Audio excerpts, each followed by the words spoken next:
She walked into the store with an ordinary loyalty card, but the cashier suspected it was fake, just because of the color of her skin.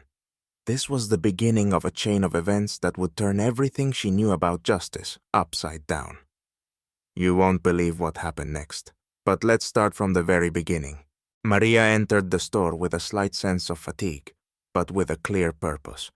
Her company demanded constant attention, and she often spent long hours in front of the computer, meeting with partners and clients. Today, she decided to take a break and distract herself by picking up groceries and personal items. She wasn't dressed like a businesswoman, just light trousers and a simple t-shirt with her company's logo. But she felt she looked just like most other customers in the store. The cashier, a young man with an irritated expression, seemed a bit tired. Maria placed her items on the conveyor belt and pulled out her loyalty card. One of those she received through a program for regular customers. It was a simple plastic card with a QR code and the store's name. She didn't think it would cause any problems. When the cashier took the card in his hands, his expression instantly changed. He slowed down, eyeing her with doubt, then turned back to examine the card. "Excuse me, are you sure this card is real?" he asked without looking up. Maria froze, confused by what was happening. Her jaw tightened slightly. She had used this card many times before and knew for certain it was valid. But the cashier kept staring at her with suspicion, as if something was wrong. It was strange.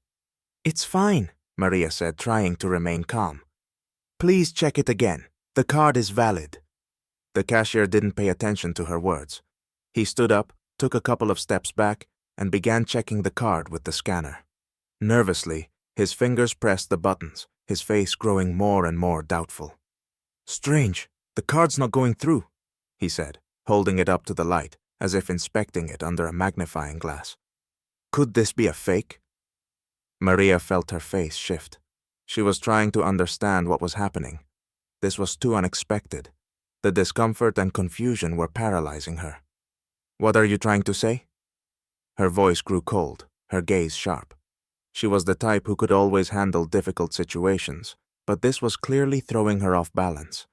He didn't answer, continuing to fiddle with the card, but soon added, without looking at her, "I don't know how to explain this, but you can't get a discount with this card. These kinds of cards are only for verified customers."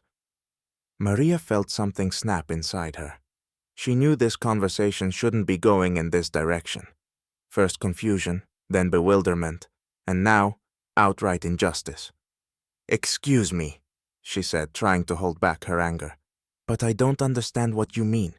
This card was issued to me. I'm a customer here, and I have the right to discounts, just like any other shopper." The cashier once again brought the card to the scanner, but it still didn't work. He continued checking, his face now full of increasing certainty in his suspicion. Maria fell silent. This wasn't just uncomfortable. It was painful. She felt her nerves starting to unravel. For her, this wasn't just a misunderstanding. It was something more personal. Why was her loyalty card suddenly a fake? Why, as a black woman, did she have to justify her right to a discount? At that moment, she felt like she was being doubted just because of the color of her skin. She looked around.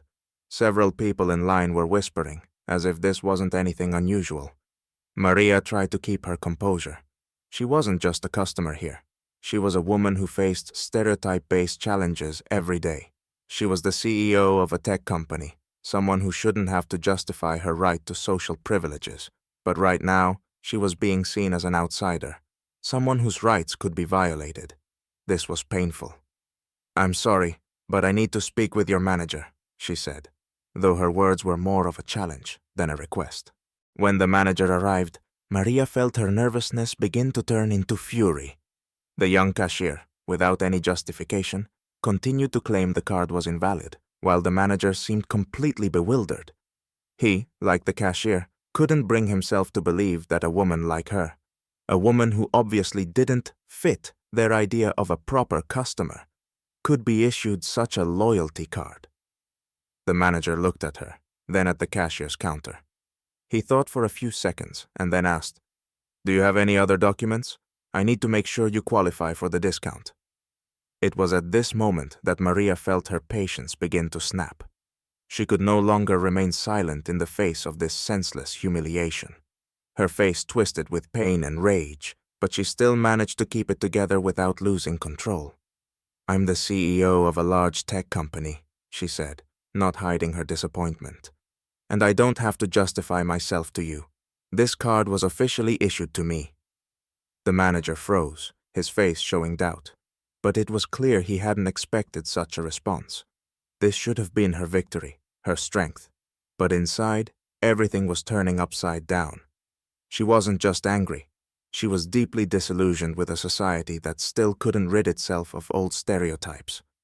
"I'm sorry," mumbled the manager, "but I'll need a little time to check." He stepped away, leaving her standing at the counter with bitterness. Thoughts rushed through Maria's mind. Why do I have to prove my worth? Why can't I just be an ordinary person buying things like everyone else? Minutes dragged on like hours. Meanwhile, the cashier continued to swipe the card through the scanner, his actions becoming more frantic. When the manager returned, his face was changed. He was not only nervous, but also a bit embarrassed. "We checked your card and—" He hesitated, his words coming across like an apology. "Everything's fine. The card is valid. It was our mistake. I apologize for the misunderstanding."